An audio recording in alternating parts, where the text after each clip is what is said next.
Let's recall very quickly what we learned from last week. Quite many items actually. So we learned about how you can systematically generate sequence for the proof obligation of invariant preservation. And for each sequence, we learned about its syntax and semantics and how we can systematically discharge it or to prove it using the so-called inference rules. And we also learned about the syntax and semantics for inference rules. And we did a case study on the our bridge controller system, the initial model. So initially, our ML out and ML in, the two events, have no guards. So that will actually make some of the sequence will actually fail to prove. So that's why we have to go back using the feedback from the prover or from the proving process. We actually have to revise our model, for example, by adding guards. So that's really the kind of the process we will really have to conduct every time we want to prove some nice property about our system under construction. So this week we're going to follow a similar process, but we're going to talk about different properties. Namely, we want to talk about how you can establish the invariance versus preservation, and also how you can make sure your system wouldn't actually deadlock. For those of you who actually are taking or have taken the operating system course, so the deadlock that we are talking about right now is really consistent with what you learned from that course as well. Deadlock simply means your system just cannot make any progress because nothing can really happen. So that's something with sometimes it may be what you desire to really happen, but I would say in most of the cases, especially for this course, for the application domains that we talk about, deadlock freedom should be a desired property. That's something we'll get into later this week. All right, so let me start with talking about some simple topic just to warm up for all of us, just to review the process that we have taken, that we have learned from last week. So how do we initialize the system? Meaning that how can we really start the system in the first place? And once the system starts, we want it to be reactive. We don't want it to be terminated. That's something we want. But how do we get it started in the first place? That's what we want to deal with to begin with. Let's take a look. Right, this is what we achieved from last week. We discharged the for sequence because we got two events and also two invariant conditions. That's why we got for sequence. Of course, if you got different number of events or different number of invariant conditions, you might just get different number of sequence to be discharged for invariant preservation. Let me remind you about that. Right, so we got both invariant conditions and also ML out and ML in, the two events. And specifically, we talk about how the invariant condition can be preserved between occurrences or interleavings of the events. That's something I will try to visualize a bit just to give you more intuition. But that's something I want to just remind you that's what we achieved from last week. We assume that's been done already. But there is a fundamental question over here I'm going to post in the slide. But before I do that, I want you guys to recall what you did when you conduct in your math course, mathematical induction. Every time you want to prove a property, for example, on the set of integers, right? You want to prove a property to say maybe for every integer, if you actually try to do something with it, it's going to consequently result in something else, and it must be always the case, right? It's a very typical pattern to be proved on the set of integers. If you actually want to prove this property by mathematical induction, how would you do it, right? You can think about what we're doing over here about invariant preservation. We are really trying to prove something by mathematical induction. So that's really some analogy I will really want you to understand, right? That's something I would like to start with. Let's now review what you have to do in mathematical induction, and we'll see how each phase or each step of mathematical induction really correspond to what we are doing right now. You really want to make that connection so that things will hopefully clear up for you. Right, so that's a fundamental question I just mentioned. How are the invariants established in the first place? So we talk about given some arbitrary system states. If you try to take one event occurrence, maybe ML out or ML in, what is guaranteed to go from one state satisfying the invariance to another corresponding post states that also satisfy the invariance. That's about preservation, right? That's the intuition we had. However, how are the invariants satisfied in the very, very initial states when the system was first started? That's really the fundamental question we haven't addressed. Right, so what I want to do is I want to introduce this analogy about mathematical induction. Let's say just very general, right? I'm not gonna do any concrete example for mathematical induction. I just want to give you some insights into connecting it into what we're doing right now. If you're interested, in reviewing mathematical induction back in your earlier math course, I will encourage you to do so. All right. So proving some property P by mathematical induction. There are two cases we want to prove. Let me now mention them, and I'll do some visualization, especially linking to how we treat our system as an abstract state machine. That's something I'd like to do. Right, so we have to prove, first of all, the so-called base cases. So you may want to make sure the property actually holds on maybe value 1, and the property also holds on value 2. You have to prove the property holding on some small number of discrete values before you can actually argue about the more general case, right? That's the base cases. And this is something that's missing from our formalism so far. So that's about establishing invariance. I want you to draw that analogy, okay? Number 1. Number 2 is what we did last week. So remember, in mathematical induction, especially for, I believe that's the weak induction, right? I think there's a distinction between weak induction versus strong induction. But let's just talk about the weak induction in this case. If you assume the property actually holds on a particular number n, right? Just arbitrary n. And using that assumption, you want to prove that the same property actually holds on the larger, strictly larger input size, which will be n plus 1. If you can prove that, if you can prove this combined with the base cases, you say that the property P simply holds on the whole range of integer value, or natural number in this case, right? Positive number. Right, so that'll be the so-called inductive cases, and that's indeed what we achieved from last week about preserving the invariance. Think about the n over here as an analogy.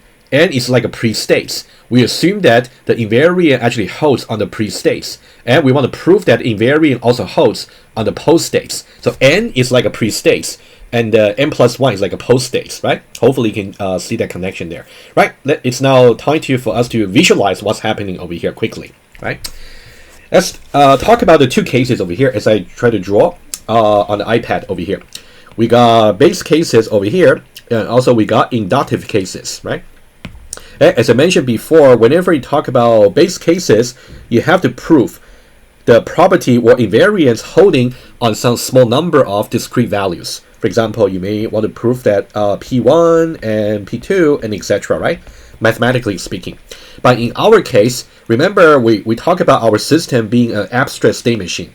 And if you you're wondering about what that really means, you may want to refer to your notes from last week, right? So system over here is an abstract state machine, right? Talking about between the states, you can only execute, or only the enable events can really occur, right? That's something I'll refer you to review from last week, right? So in the base cases, if you want to draw the connection to our system, it's going to be establishing the invariance, meaning that think about this is a system states. Specifically, this is a states that represent the very first state for this for the system, right? So that's what we said, the initial states. So think about this one over here is simply the initial states. Initial states when the system is first launched. Right, the very first one. And of course, subsequently, you can actually go from this initial state to the second state and go to the next state and etc. Right? So we'll only talk about the very initial one. And to really launch your system, you need a very special set of steps to really establish all the variable values.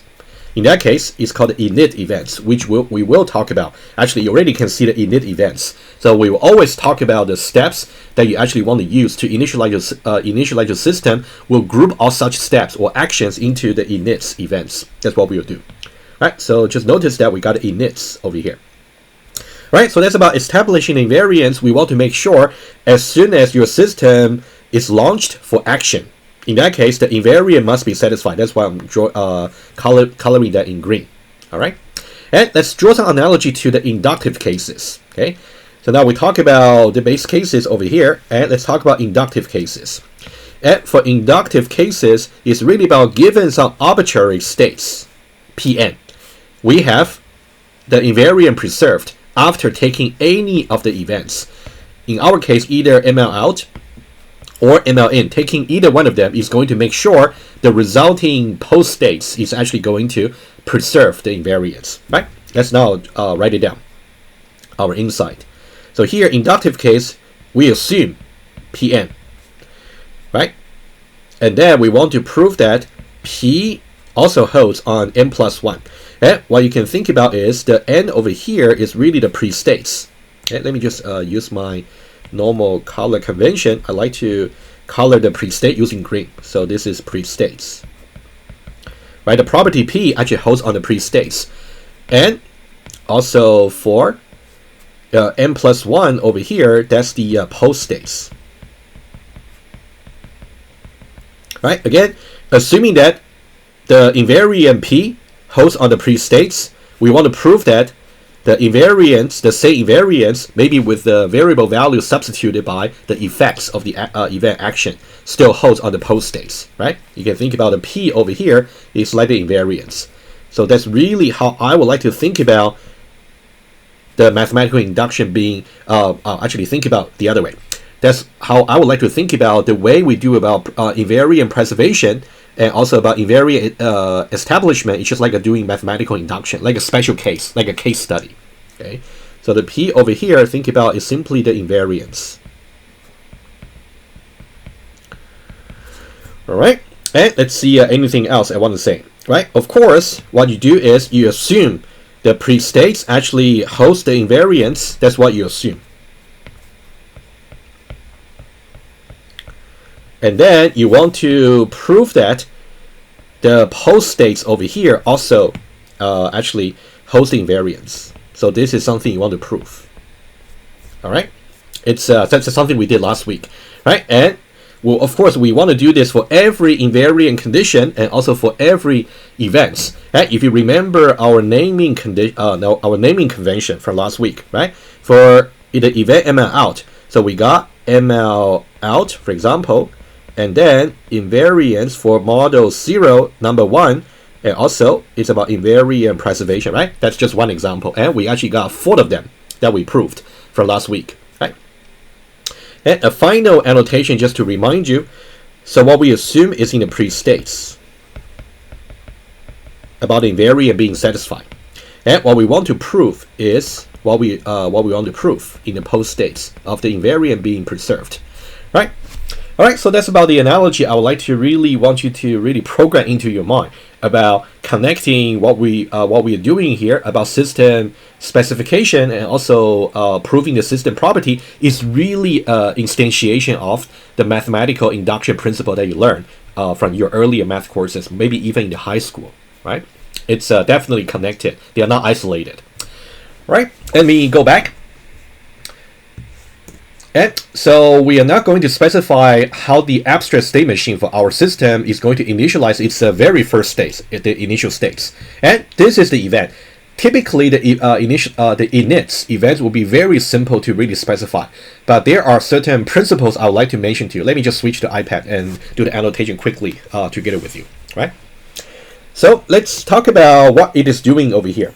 We're saying that, remember, if you go back to the model, right? Go back to the model of our initial bridge controller. And over here is a variable, right? It is a variable. And remember the abstraction that we have over here, right? This is our abstraction. If you remember from the very first week when we started talking about the bridge controller, we said that this is our abstraction about not distinguishing between the island and also the bridge. We think about it as a compound, and then we're trying to view the system from very high on the sky, right? So this is a compound that we talk about, right? Let me just remind you very quickly, and you want to make sure you really understand what we are really trying to initialize. And later on in this week, hopefully we can also talk about the first refinements, in which case we have to somehow split this compound into 2 parts, but we'll get there later, just as a look ahead. So this is a compound. And what we're doing over here is some abstraction. We abstract away the difference between the bridge and also the island, right? So we only got 2 parts for the system. We only got a compound and also we got a mainland, right? And the n over here is just about how many cars are actually in this compound over here. And if you think about more precisely, what we are saying is the n over here about how many cars that might be in the island or on the bridge, but we don't really distinguish between the island and the bridge. We just say they are in the compound. That's all we do in the initial model, right? So all we do is we keep track of this particular variable called n. So that's why in the initial events, we just want to initialize this particular value, right? But there are certain principles about the init events that actually this particular init event exemplified. I would like to mention them, right? So these are the principles. Whatever you write in the initial events. So these are the principles, let's say.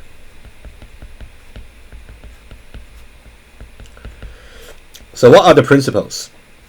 Okay, number one, the init has no guards. That means there's no pre-states, constraints.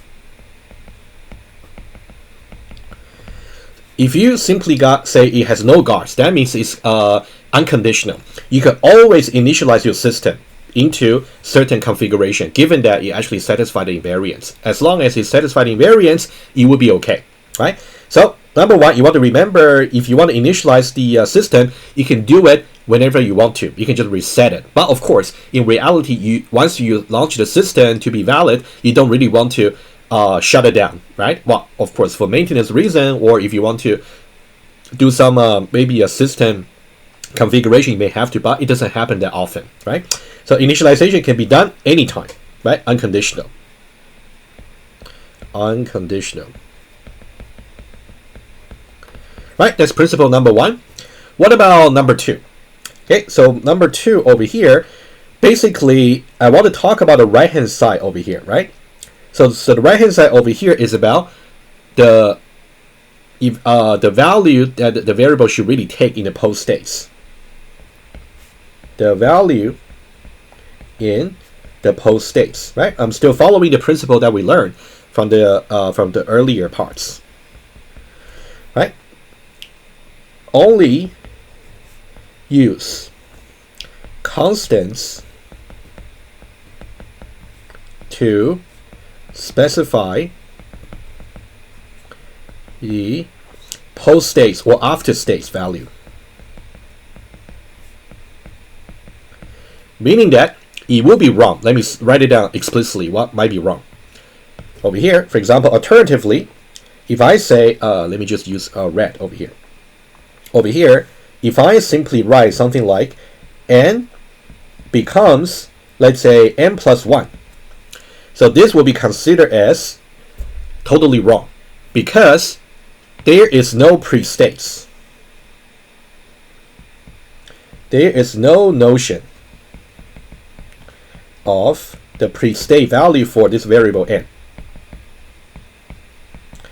All you can do on the right hand side over here is either you can put some integer literal or some literal value like a string or maybe integer or boolean, right, conceptually, or you can use simply some constant that you can actually use, right? In this case, we simply use some literal for the integer, right?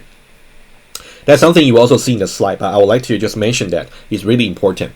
Right, and what about the before-after predicate? So the before-after predicate idea will be very similar as before, so let me just say that again.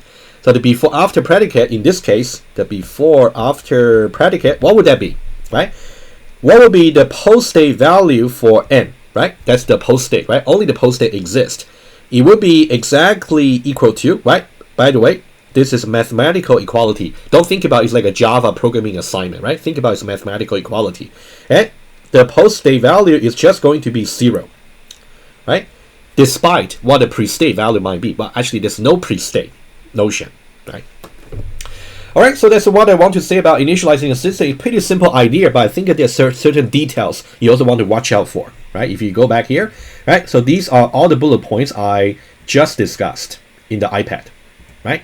Over here. All right, let's now move on to talk about how we can formulate the proof obligation for invariant establishment.